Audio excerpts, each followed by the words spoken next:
मेरे को ये ख़्याल आया था 18 अप्रैल 2016 को। इससे पहले मैं बैंकिंग की तैयारी कर रही थी, बट ये था कि मेरा बैकग्राउंड ऐसा था कि मतलब कि बहुत ज़्यादा लो था, जिसमें मेरे पापा एक ऑटो रिक्शा ड्राइवर है और मेरी फैमिली में भी जो बड़े पापा वगैरह थे सब ड्राइवर थे। 18 अप्रैल को मैं भगवद गीता पढ़ के और लाइब्रेरी में पढ़ने के लिए गई। मैं बैंकिंग की तैयारी से मेरा माइंड सिविल सर्विसेज की तरफ आ गया। हम देखते हैं कि लड़कियों को कहीं भी बोझ समझ लिया जाता है कि सिर्फ पैदा हुए हैं, पढ़ाना जितना पढ़ाना है, उसके बाद शादी कर देंगे, दूसरे घर की हो जाएंगी। लेकिन ऐसा नहीं, उनकी खुद की एक पहचान होती है। अगर आप उनको मौका देंगे, आप उनको समझेंगे और लड़कियां खुद अपने अंदर जो योग्यता है उसको पहचानेंगी तो वो बहुत आगे जा सकती है। नमस्कार, आप देख रहे हैं वन इंडिया हिंदी और इस वक्त यूपीएससी की परीक्षा पास करने वाली भारती साहू मेरे साथ हैं, जिन्होंने भोपाल ही नहीं मध्य प्रदेश का नाम भी रोशन किया है और इनकी रैंक जो है 850 भी है। इन्हीं से जानेंगे इनका पहला परिचय। मैडम, आपका परिचय दे दीजिए वन इंडिया हिंदी। मेरा नाम भारती साहू है। मैं मध्य प्रदेश की भोपाल की रहने वाली हूँ। मैंने इस साल यूपीएससी की परीक्षा पास की है, जिसमें मेरी ऑल इंडिया रैंक 850 है। मैडम, पहला सवाल आपसे यही है कि क्या सोच के आपने आईएएस के एग्ज़ाम की तैयारी की और कब ख्याल आया कि आईएएस की तैयारी करना है? मेरे को ये ख़्याल आया था 18 अप्रैल 2016 को। इससे पहले मैं बैंकिंग की तैयारी कर रही थी, बट ये था कि मेरा बैकग्राउंड ऐसा था कि मतलब कि बहुत ज़्यादा लो था, जिसमें मेरे पापा एक ऑटो रिक्शा ड्राइवर है और मेरी फैमिली में भी जो बड़े पापा वगैरह थे सब ड्राइवर थे। तो हमारी लो इनकम थी। इसके साथ ही मैं देखती थी कि हमारे यहाँ पे जो थी लड़कियों की शादी बहुत कम उम्र में कर दी जाती थी। मैं अपने इंटायर जनरेशन की कहूँगी कि फ़र्स्ट ग्रेजुएट हूँ, कोई पढ़ा लिखा इतना था नहीं। तो मेरे को लगता था कि मुझे कुछ बदलना है अपने परिवार का, अपने समाज का। तो मेरे माइंड में हमेशा चलता था कि वो किस तरीके से बदल सकते हैं। तो फिर एक दिन जो था 18 अप्रैल को मैं भगवद गीता पढ़ के और लाइब्रेरी में पढ़ने के लिए गई। मैं बैंकिंग की तैयारी से मेरा माइंड सिविल सर्विसेज की तरफ आ गया, वो शिफ्ट होने लगा। अब वो कैसे शिफ्ट हुआ ये मैं नहीं जानती, लेकिन मैंने प्रतियोगिता दर्पण में एक मैगजीन पढ़ी थी, एक टॉपर्स का इंटरव्यू। उसमें लिखा था कि सिविल सर्विसेज के द्वारा आप समाज में एक नया बदलाव ला सकते हैं। तो फिर मेरे को लगा कि मुझे भी यही बदलाव लाना है अपने समाज में। तो फिर उस दिन से फिर मैंने सिविल सर्विसेज का मन बना लिया था। मतलब आपका उद्देश्य जो है यूपीएससी पास करने का समाज में बदलाव लाना है। किस प्रकार का बदलाव लाना चाहिए? मुझे बदलाव लाना है हर एक सेक्टर में। जैसे कि वुमेन एम्पावरमेंट के लिए हम देखते हैं कि जैसे हम लोग भी 5 बहनें थे, तो हम देखते हैं कि लड़कियों को कहीं भी बोझ समझ लिया जाता है कि सिर्फ पैदा हुए हैं, पढ़ाना जितना पढ़ाना है, उसके बाद शादी कर देंगे, दूसरे घर की हो जाएंगी। लेकिन ऐसा नहीं, उनकी खुद की एक पहचान होती है। अगर आप उनको मौका देंगे, आप उनको समझेंगे और लड़कियां खुद अपने अंदर जो योग्यता है उसको पहचानेंगी तो वो बहुत आगे जा सकती है। तो मुझे यही लगता था कि ऐसा कुछ होना चाहिए, समाज में जागरूकता होनी चाहिए। जो लड़कियों के साथ गलत चीज़ें हो जाती है, महिलाओं के साथ जो घरेलू हिंसा होती है, तो वो मुझे काफ़ी ज़्यादा झकझोर करती थी अंदर से। मैडम, सबसे ज़्यादा इस एग्ज़ाम को पास करने में आर्थिक स्थिति बहुत ज़्यादा मायने रखती है। तो आपके साथ, क्योंकि आपके पिताजी ऑटो चालक है, किस प्रकार की परेशानी का सामना करना पड़ा? और परेशानी तो काफ़ी हमको सामना करना पड़ा था। स्टार्टिंग में तो हमारे यहाँ की इकोनॉमिक कंडीशन बहुत ज़्यादा लो हुआ करती थी, क्योंकि 5 बहनें थे और 5 बहनों की पढ़ाई चल रही थी। तो पापा का भी ऑटो रिक्शा होता था, तो उतनी इनकम नहीं हो पाती थी। तो ये था कि बहुत, जैसे कि मैं दिल्ली गई थी तो वहाँ पे रहने के लिए बहुत महंगे महंगे रूम्स मिलते हैं। टिफ़िन भी मेरे को हाफ करके लेना पड़ता था कि मेरे पास थोड़े पैसे अगर बच जाएंगे तो मैं अपने रिसोर्स वगैरह कुछ उससे ख़रीद सकती हूँ।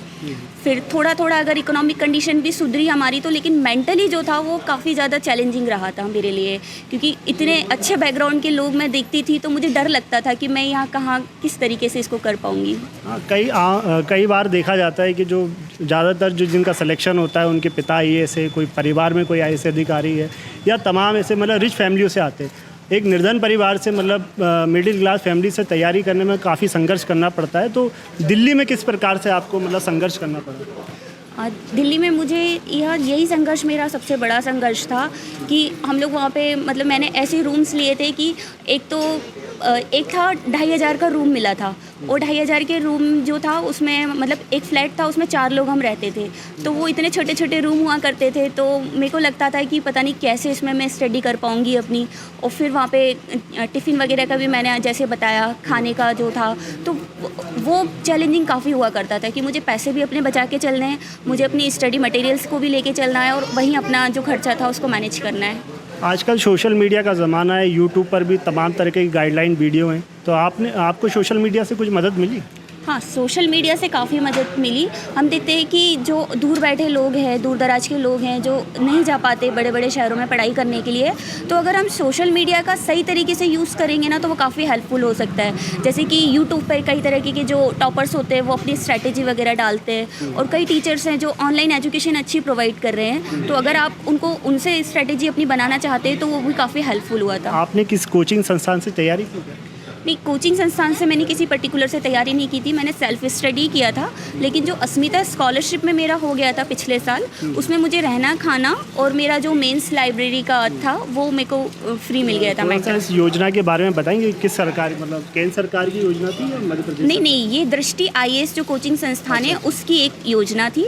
इसमें ये रहता है कि आपने किसी भी स्टेट का प्री या फिर UPSC का कोई प्री क्वालिफाई किया हो तो उसमें आप उसके लिए एलिजिबल हैं, आप फॉर्म फिल कर सकते हैं। देन आपका pre, mains and interview 3 exam होते हैं, फिर आपका उसमें सिलेक्शन होता है। मैडम इस एग्ज़ाम से पहले भी आपने कई एग्ज़ाम कोई क्वालिफाई किया हुआ? जी, इससे पहले मैंने MPPSC का एग्ज़ाम क्वालिफाई किया, उसका इंटरव्यू स्टेज पर पहुंची हूं, तो अभी मेरा उसका रिज़ल्ट पेंडिंग है।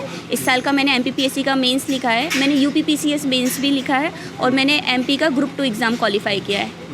तो आपका मतलब अभी 885 रैंक लगी है, तो आपका उद्देश्य क्या है, मतलब लक्ष्य क्या है जो आप हासिल करना चाहते हैं? मेरा लक्ष्य IAS बनने का है, तो मैं अपनी रैंक इम्प्रूव करूंगी और आगे अपना प्रयास जारी रखूंगी। मैडम आपका अभी मीडियम कौन सा था एग्ज़ाम में? मेरा हिंदी मीडियम है। किस प्रकार का मतलब चुनौतियों का सामना करना पड़ा हिंदी मीडियम में? हिंदी मीडियम के सिलेक्शन बहुत कम होते हैं। सबसे बड़ा डर तो यही बना रहता था माइंड में कि सिलेक्शन कम होते हैं, और सिलेक्शन कम होने की वजह ये रहती है कि इंग्लिश मीडियम के बैकग्राउंड के बच्चे जो होते हैं काफ़ी हाई उससे आते हैं, तो उनके साथ हमको कम्पीट करना, और फिर रिसोर्सेज भी कहीं ना कहीं उतने अवेलेबल नहीं हो पाते, तो वो सारे चैलेंजेस। अभी दिव्य कीर्ति सर ने भी CSET को लेकर अभी सवाल उठाए थे, क्योंकि इस बार जो है प्री में हिंदी मीडियम के बच्चों का जो है सिलेक्शन कम रहा। इसको लेकर आप क्या कहेंगे? CSET में किस प्रकार की परेशानियां सामना करना पड़ता है? CSET में जो मैथ पूछते हैं तो हमने देखा था कि CSET काफ़ी चैलेंजिंग हुआ था। इसके कारण हमने देखा कि इस बार का जो प्रीलिम्स का कट ऑफ था वो भी काफ़ी कम गया था। तो उसमें जो मैथ है, जो कॉम्प्रिहेंशन है, वो हिंदी मीडियम के लिए बहुत ज़्यादा चैलेंजिंग हो गया, और इस बार हमने देखा कि वो इंग्लिश मीडियम के लिए उतना चैलेंजिंग था कि कोई IIT का जो लेवल का बंदा है वो भी उसको सॉल्व नहीं कर पा रहा था। तो ये CSET काफ़ी चैलेंजिंग है इस बार। कितने अटैम्प्ट आपने अभी तक UPSC के दे? मैंने 5 अटैम्प्ट दे चुकी हूँ UPSC के, अभी मेरे पास 4 अटैम्प्ट हैं, तो मैं प्रयास करूँगी कि अपना IAS का अपना ड्रीम पूरा करूँ उसमें। मैडम चलिए, आप जैसा कि मैडम कह रही हैं कि उनका सपना है IAS बनने का, तो IAS बनने के बाद वो किस प्रकार से समाज और अपने जो है आसपास के इलाके में बदलाव करेंगे, उनसे जानते हैं। मैडम आप जैसे लोकसभा चुनाव हो रहा है, तो एक मैं जानना चाह रहा हूँ कि UPSC का जो छात्र होता है, जो तैयारी कर रहा है, उसके क्या मुद्दे होते हैं, वो किस प्रकार से लोकसभा के चुनाव में सरकार की तरफ से क्या चाहता है? उस सरकार की तरफ से चाहता है एक ओवरऑल डेवलपमेंट, जिसमें आपका हेल्थ, एजुकेशन, इन्वायरमेंट, सारी चीज़ें ना कवर होनी चाहिए। हम देखते हैं कि किसी एक सेक्टर पे हमको वर्क नहीं करना है। हम देखते हैं कि हमारा जो भारत है वो बहुत डाइवर्सिफाई है, हर एक क्षेत्र की अपनी अलग समस्याएं हैं, तो हमको उन समस्याओं को उठाना चाहिए कि अगर भोपाल है तो भोपाल में क्या चैलेंज है, इंदौर है तो इंदौर में क्या चैलेंज है। सभी को हम एक तराजू में नहीं तोल सकते। तो मेरा भी यही रहेगा कि मैं जिस भी क्षेत्र में जाऊँगी उस क्षेत्र की समस्याओं को देखूँगी सबसे पहले कि स्पेसिफिक क्या समस्याएँ, फिर उन पर वर्क करूँगी। तो ये थी भारती साहब, जिनका कहना है कि डेवलपमेंट सबसे बड़ा मुद्दा होता है, और IAS अधिकारी बनने के बाद वो इसी क्षेत्र में ज़्यादा काम करेंगी। वन इंडिया हिंदी के लिए मैं LN मालवी, भोपाल।